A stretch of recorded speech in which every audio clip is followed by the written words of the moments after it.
ఇంత చక్కగా డిజైన్ చేసి సుమారుగా ఒక 8,400 కోట్లు బడ్జెట్ దానికి ఫైనాన్షియల్ టైప్స్ చేసుకొని ఎక్కడ మనం రూపాయి అప్పు తెచ్చుకోవాల్సిన అవసరం లేదు. దానికి టోటల్ ఫైనాన్షియల్ టైప్స్ కూడా జగన్మోహన్ రెడ్డి గారు చేశారు. దానికి 2,400 కోట్ల ఎక్స్పెండిచర్ పూర్తి చేసి అంటే ఫర్దర్ 2-3 ఇయర్స్లో ఇంకొక 6,000 కోట్లు ఖర్చు పెట్టాలి. ఎంత చక్కగా ఉందండి ఇది డిజైన్. ఇది 23-24కేమో 5 మెడికల్ కాలేజీలు ప్రారంభించి 24-25కి మరొక 5 మెడికల్ కాలేజీలు ప్రారంభించాల్సినటువంటి స్థితిలో ఉన్న బిల్డింగ్స్ మీకు హ్యాండ్ ఓవర్ చేసి 25-26కి మరొక 7 మెడికల్ కాలేజీలు 50-60% నిర్మాణం పూర్తయినటువంటివి. టోటల్ 8,400 కోట్ల బడ్జెట్లో 2,500 కోట్ల ఎక్స్పెండిచర్ పూర్తి చేసి మిగిలినటువంటి బడ్జెట్ని నెక్స్ట్ కమింగ్ 2-3 ఇయర్స్లో ఎక్స్పెండిచర్ చేయడానికి ఏంటి పోయికాలి మీ ప్రభుత్వానికి? అంటే ఇంకొక 6,000 కోట్లు పెడితే ఈ 12 మెడికల్ కాలేజీలు పూర్తవుతాయి. ఇదే కదా పాయింట్. ఈ 12 మెడికల్ కాలేజీలో పాడేరుకేమో 50 సీట్లు ఎన్ఎంసీ దళితులకు ఇచ్చింది, గిరిజన ప్రాంతం అని చెప్పి.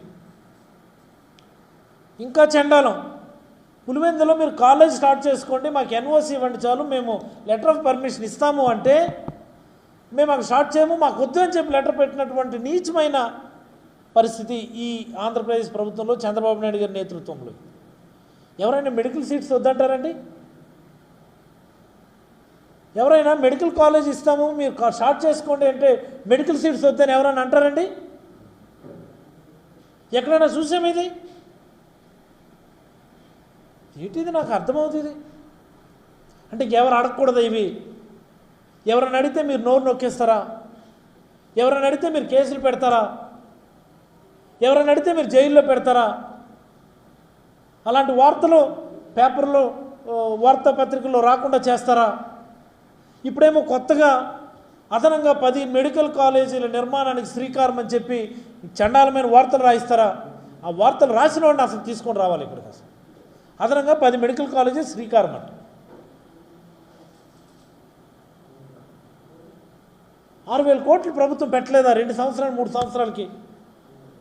ఈ 1 ఇయర్ అయిందో లేదో 2 లక్షల కోట్లు అప్పు చేశారు. ఏంటి చేస్తున్నారు డబ్బులన్నీ? 15 నెలలకి 2 లక్షల కోట్లు అప్పులు చేశారు. పెట్టవయ్యా 6,000 కోట్లు, దానికి ఇంకొక 6,000 కోట్లు అదనంగా అప్పు చేసి పెట్టు.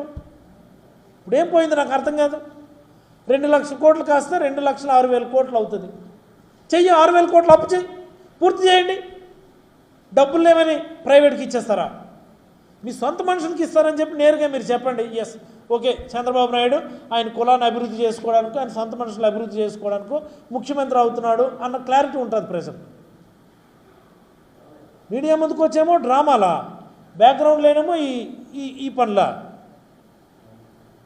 2 లక్షల కోట్లు అప్పు చేసి 6,000 కోట్లేమో మెడికల్ కాలేజీ నిర్మాణానికి డబ్బులు లేవంటారా? ఇదా పరిపాలన అంటే?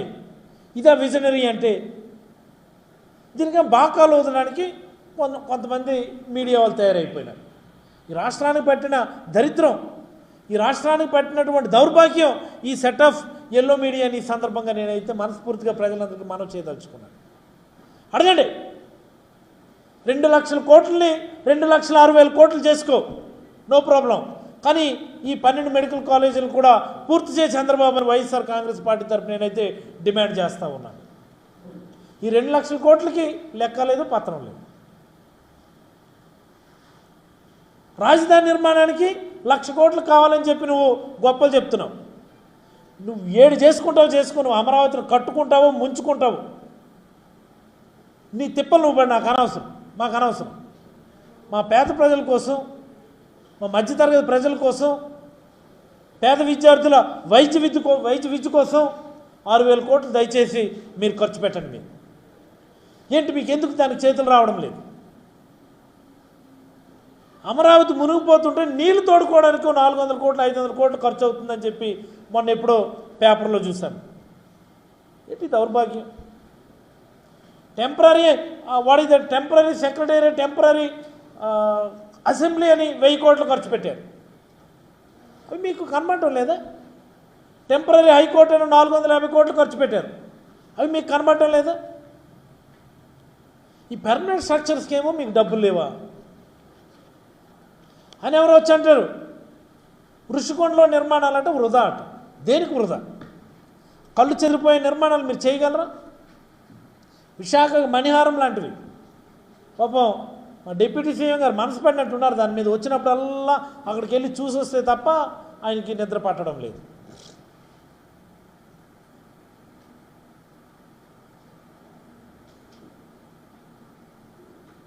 అలాంటి నిర్మాణం ఒకటి చేయగలిగారా మీరు? 6000 కోట్లు పెట్టడానికి మీకేంటి కష్టం? దయచేసి చంద్రబాబు గారు, మీరు అమరావతి కడతారు, ముంచుతారు, తేల్చుతారు, మీ ఇష్టం. కానీ అవసరమైతే ఇంకొక 6000 కోట్లు అదనంగా అప్పులు చేసి ఆ మెడికల్ కాలేజీ నిర్మాణం చేసి ప్రజలకు అంకితం చేయండి. పేద విద్యార్థులకి మెడికల్ సీట్లు వస్తాయి. పేద ప్రజలకి బ్రహ్మాండమైనటువంటి టెర్షియరీ కేర్ ట్రీట్మెంట్ అక్కడ అందుతుంది. అక్కడ ఆ పని చేయడం మానేసి మాకు సీట్లు వద్దు, మా దగ్గర డబ్బులు లేవు, మేము నిర్మాణం చేయలేము, ఈ కళ్ళబొల్లి మాటలు ఎందుకండి? మీ చుట్టాలకో, మీ బంధువులకో, మీ మనుషులకో కట్టబెట్టడానికి పీపీపీ మోడ్లో టేకప్ చేస్తామని 100 ఎకరాలు విలువైన భూములు ఉన్నాయి మెడికల్ కాలేజీలకు సంబంధించి. 1000 కోట్లతో నిర్మాణాలు మొదలుపెట్టి ఉన్నాయి. వాటన్నింటినీ తీసుకెళ్ళి అప్పరంగాలు చేతిలో పెట్టేస్తారంటే ప్రజాస్వామికవాదులు ఎవరు కూడా దీన్ని హర్షించరు. మేధావులు అందరూ కూడా దీన్ని గమనించాలి. ఖచ్చితంగా దీనిపైన వైఎస్ఆర్ కాంగ్రెస్ పార్టీ పోరాటం చేసి తీరుతుందని ఈ సందర్భంగా నేనైతే చంద్రబాబు నాయుడు గారికి అయితే హితవు పలుకుతూ ఉన్నాను. ఎవరెవరైతే ఈ ప్రైవేట్ ఆర్గనైజేషన్స్ దీన్ని టెండర్లు వేయడానికి పీపీపీ మోడ్లో తీసుకోవడానికి ముందుకు వస్తారో వాళ్ళకైతే ముందుగానే నేను చెప్తా ఉన్నాను. నేను ఇది వైఎస్ఆర్ కాంగ్రెస్ పార్టీ జగన్మోహన్ రెడ్డి గారు 28 అయితే 28, 29 అయితే 29, ఎప్పుడు ఎన్నికైతే అప్పుడు మళ్ళీ జగన్మోహన్ రెడ్డి గారు ముఖ్యమంత్రి అవుతారు.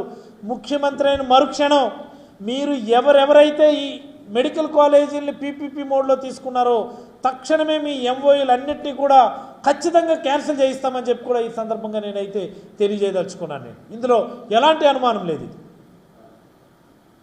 జగన్మోహన్ రెడ్డి గారు బ్రహ్మాండమైనటువంటి రిఫార్మ్స్ తీసుకొచ్చారు మెడికల్ అండ్ హెల్త్లో. దానిలో భాగంగా ప్రతి పార్లమెంట్లో ప్రతి జిల్లాలో ఒక మెడికల్ కాలేజీ ఉండాలని కలగని తీసుకొచ్చినటువంటి గొప్ప ఇనిషియేటివ్, గొప్ప ఆలోచన. అది ఆలోచన మీరు అమ్మేస్తారా? ఇటు వెళ్ళిపోతున్నాం మనం, ఇటు వెళ్తున్నాం మనం. ప్రతి ఒక్కరు కూడా ప్రశ్నించుకోవాల్సినటువంటి సందర్భం వచ్చిందని